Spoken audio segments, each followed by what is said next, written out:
अब मोदी हम तुझसे डरने वाले नहीं हैं। अब मोदी हम तुझसे डरने वाले नहीं हैं। हम कभी भी तुझसे नहीं डरे। अरे हम वो हैं मोदी जो सिर्फ अल्लाह से डरते और किसी के माइका लाल से नहीं डरने वाले हम हैं। मेरे भाई आप क्या चाहते हैं? आप लोग वो क्या चाहते हैं? टोपी वाले हटिए, आप लोग हट जाइए वहां से, हट जाओ। क्या क्या प्रॉब्लम है उनका?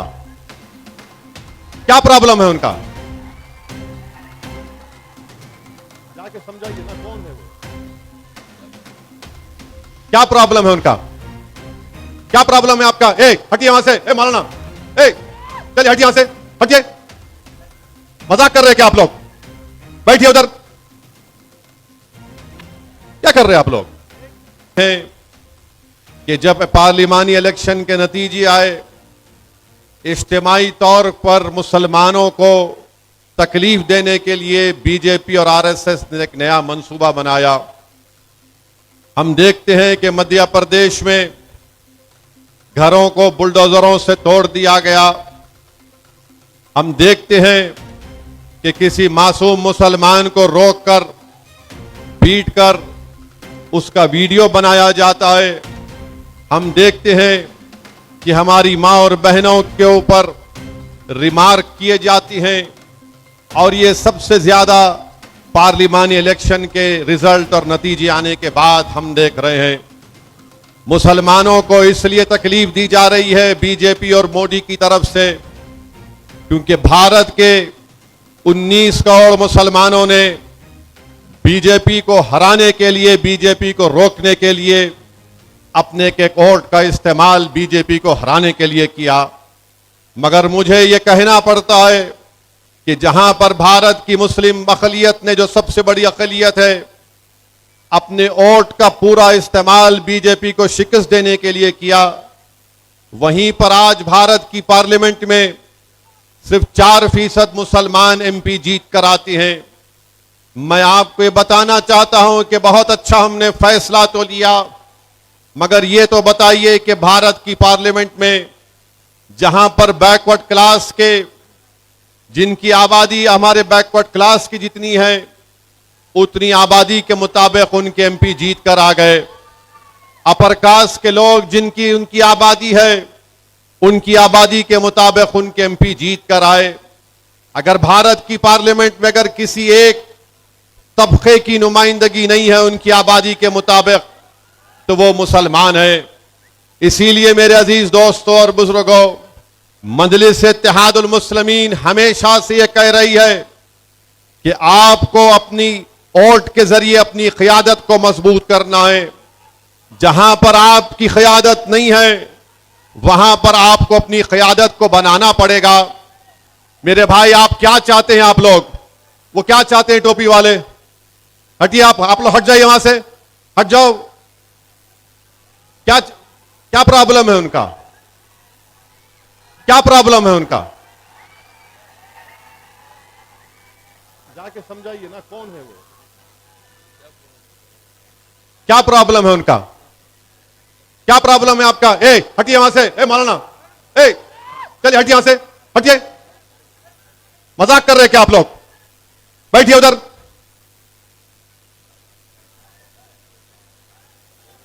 क्या कर रहे हैं आप लोग? वो लाइट का पोल भी गिर जाएगा भाई साहब आपके जज्बात में देख के।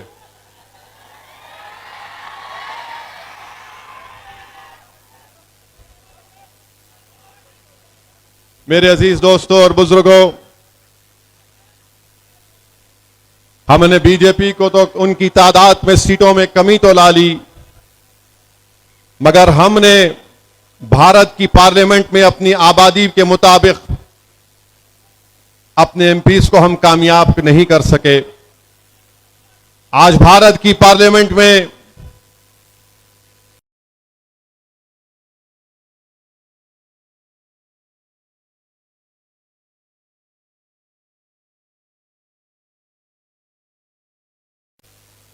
अगर कोई नहीं है तो मुसलमान एमपी बराबर नहीं है।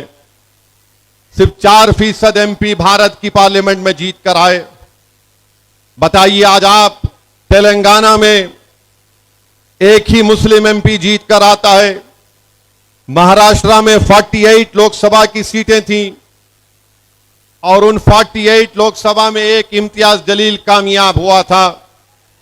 तो औरंगाबाद में इम्तियाज जलील की कामयाबी को रोकने के लिए तमाम पार्टी के लोग मिल गए, फिरका परस्त भी, नाम निहाद सेकुलर भी मिलकर इम्तियाज जलील को कामयाब होने से रोक दिया। कर्नाटका है, कर्नाटका में एक भी मुस्लिम एमपी नहीं है। महाराष्ट्र भारत का दूसरा बड़ा प्रदेश है। आप जाकर देख लिए, मध्य प्रदेश, राजस्थान, छत्तीसगढ़, दिल्ली, यहां पर कोई मुस्लिम एमपी नहीं जीतता है। गुजरात में 40 साल से एक भी मुस्लिम एमपी नहीं जीता है। बताइए मेरे अजीज दोस्तों और बुजुर्गों, क्या यह सेकुलरिज्म की कामयाबी है कि हम तो बरसों से 18 लोकसभा के इलेक्शन हो गए हमारे मुल्क में, हमने कभी भी फिरका परस्ती और फिरका परस्ती को फरोग देने वाले उम्मीदवार या पार्टियों के हक में अपने वोट का इस्तेमाल नहीं किया। मगर बताइए आखिर क्या वजह है कि आज मुसलमान को वोट डालने के लिए कोई तैयार नहीं है? यह फिरका परस्ती नहीं है तो क्या है बताइए? जो लोग दावा करते हैं कि हमने फिरका परस्ती को हरा दिया, हमने मोदी के 370 के ख्वाब को चुकनाचूर कर दिया, उसको मिलिया मटिया मलीट मला दिया। इसलिए मोदी अब कह रहे हैं कि मुसलमानों के पीछे पड़ जाओ, मैं वक्फ का कानून लाऊंगा, मैं बुलडोजर से। जब मैंने पार्लियामेंट में कहा कि मोदी के बुलडोजरों ने मुसलमानों के घरों को तोड़ दिया, तो बीजेपी के लोग बड़े खफा हुए उठ गए। मैंने कहा कि तुम्हारे यहां पर इतनी बड़ी तादाद में खड़े होकर पुकारने से तुम मेरी जबान को बंद नहीं कर सकोगे। तुम यहां पर 240 हो, मगर याद रखो मैं 19 करोड़ आवाम का एक गुलाम बनकर, उनकी जबान बनकर तुम्हारे सामने उनके इंसाफ की बात करने आया हूं। मैं पार्लियामेंट को इसलिए नहीं गया कि वहां पर बैठकर मोदी के भाषण को सुनो। मैं पार्लियामेंट को इसलिए नहीं आया कि तुम जुल्म के बुनियाद पर कानून को बनाओगे तो हम अपनी जबानों को बंद कर लेंगे। तुम इस्लाम और भारत के संविधान के खिलाफ कुछ कहोगे तो असदुद्दीन ओवैसी तुम्हारे सामने खड़ा होकर इंसाफ की बात करता आया है और करता रहेगा। तुमने इम्तियाज जलील की कामयाबी को रोका। मैं अकेला जरूर हूं, मगर मैं अकेला इनफरादी तौर पर जरूर हूं, मगर मेरे साथ हजारों करोड़ों नौजवानों की, बुजुर्गों की दुआएं मेरे साथ हैं। मेरे साथ इन नौजवानों के जज्बा है जो आज ये कह चुके हैं कि नौजवान पुकार पुकार कर कह रहा है, भारत का नौजवान चाहे वो मुसलमान दलित हो, अब मोदी हम तुझसे डरने वाले नहीं है। अब मोदी हम तुझसे डरने वाले नहीं है, हम कभी भी तुझसे नहीं डरे। अरे हम वो हैं मोदी जो सिर्फ अल्लाह से डरते और किसी के माइका लाल से नहीं डरने वाले हम। मेरे अजीज दोस्तों और बुजुर्गों, मेरे नौजवानों, आज आपको अपने इत्तेहाद को और मजबूत करना पड़ेगा। भारत में हम देख रहे हैं क्या हो रहा है। लातूर महाराष्ट्र में एक शख्स 2 व्हीलर पर जा रहा है, अपनी बीवी के साथ, अपने छोटे बच्चे और बेटे के साथ। रॉन्ग साइड से गाड़ी आती है, इसको टक्कर मारती है।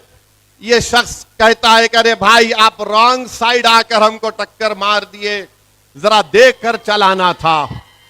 तो उस गाड़ी में बैठे हुए जालिमों ने कहा तू मुसलमान है, तुझे सबक सिखाएंगे, और गाड़ी से उसकी बीवी और एक मासूम बच्चे को रोन दिया।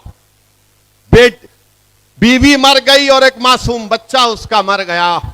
बताओ ये क्या हो रहा है हमारे देश में। मेरे अजीज दोस्तों और बुजुर्गों, ऐसे कई वाकयात हमारे मुल्क में हो रहे हैं।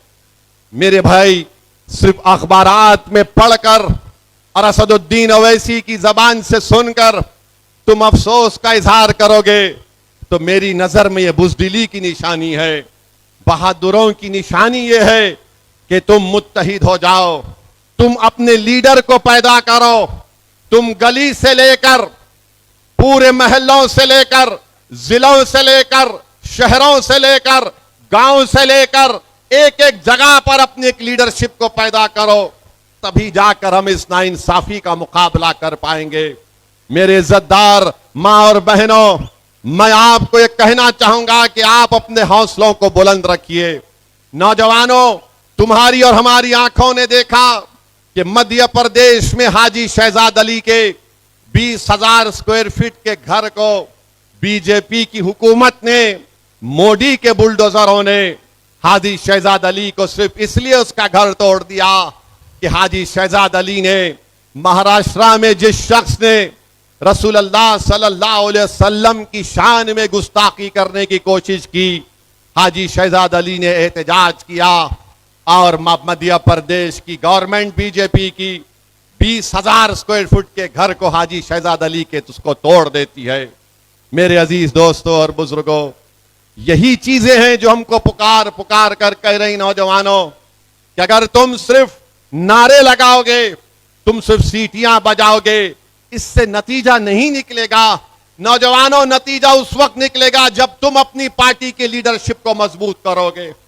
नतीजा उस वक्त निकलेगा जब महाराष्ट्र के आने वाले असेंबली इंतखाबात में इम्तियाज जलील की क़यादत में अगर मजलिस इत्तेहादुल मुस्लिमीन के 8-10 एमएलए कामयाब होकर जाएंगे और मजलिस के एमएलए कामयाब होकर जब महाराष्ट्र के असेंबली में जाएंगे और उसके बाद अगर कोई रसूलुल्लाह सल्लल्लाहु अलैहि वसल्लम की शान में गुस्ताखी करने की कोशिश करेगा, उसके बाद अगर कोई रोड पर चलने वाले हमारे एक मासूम को अपनी गाड़ी से रौंदेगा इसलिए कि मुसलमान है, तो फिर उसको मालूम होगा कि महाराष्ट्र के असेंबली में जब मजलिस के एमएलए रहेंगे तो कोई माइका लाल ये हरकत नहीं कर सकता इंशाअल्लाह ताला। इम्तियाज जलील ने, जिसने रसूलुल्लाह सल्लल्लाहु अलैहि वसल्लम की शान में बकवास बकी, इम्तियाज जलील ने एहतजाज का ऐलान किया, तो हमारे ही सफों में बाज लोग मौजूद हैं जिन्होंने कहा कि इम्तियाज जलील इतना बड़ी रैली नहीं निकाल सकता। बाज बुज़दिलों ने कहा कि इम्तियाज जलील पब्लिसिटी के लिए कर रहा है। बाज बेवकूफों ने कहा कि नहीं नहीं, पुलिस पकड़ लेगी इम्तियाज जलील को।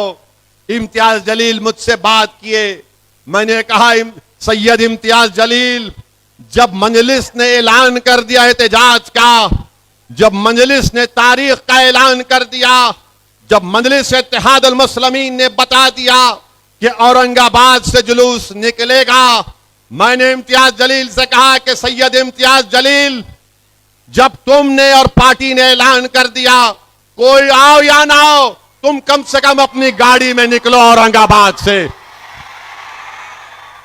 और दुनिया ने देख लिया कि महाराष्ट्र की तारीख में इतना बड़ा मुसलमानों का एहतजाज कभी नहीं हुआ था। औरंगाबाद से भिवंडी तक लोग बताते हैं कि 8 से 10 हजार गाड़ियों में फर्जंदाने तौहीद अपने रसूल सल्लल्लाहु अलैहि वसल्लम के गुलामी का तौक डाल कर निकले थे। दुनिया को बता रहे थे, जालिमों को बता रहे थे, मोदी और अमित शाह, मोहन भगवत को बता रहे थे कि हम अपने रसूल की अजमत के लिए निकले हैं। तुम समझ रहे थे कि हम नहीं निकलेंगे। हजारों की तादाद में गाड़ियों में निकलकर पूरी हाईवे को चक्का जाम कर दिया। दिल्ली परेशान, मोदी परेशान, अमित शाह औरंगाबाद में बैठे थे। अमित शाह को यह परेशानी लाहक हो गई कि औरंगाबाद से अगर हजारों गाड़ियों का काफिला निकलेगा तो मैं कैसे एयरपोर्ट तक पहुंच सकूंगा। मगर अल्हम्दुलिल्लाह, मैं सलाम करता हूं उन तमाम लोगों को जिन्होंने लब्बैक कहा और अपने रसूल सल्लल्लाहु अलैहि वसल्लम की शान में जिसने गुस्ताखी करने की कोशिश की, एहतजाज पुरअमन हुआ।